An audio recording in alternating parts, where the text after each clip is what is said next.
In today's story from the Bible, Jesus says we should love our neighbor as ourselves. And so somebody asks the obvious question, who's my neighbor? And Jesus gives a very familiar story. It's very familiar to us, where he's talking about somebody who gets robbed on the road, and a few people walk by who should have been paying attention and should have been caring, but they just walk by. And then somebody who one would not expect to be looking after him comes along and says, oh, I'm going to look after you and make sure that his wounds are cared for, that he has a place to sleep and a little bit of money to get him going the rest of the way of his trip.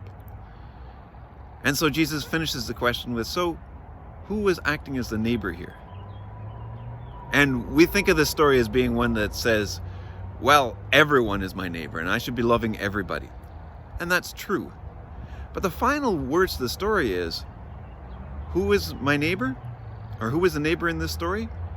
The one who showed mercy. And mercy is not something that is valued a huge amount in our society. We don't talk about having mercy for other people.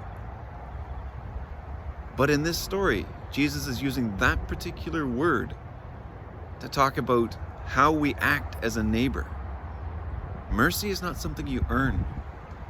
Mercy is showing love for others regardless of who they are.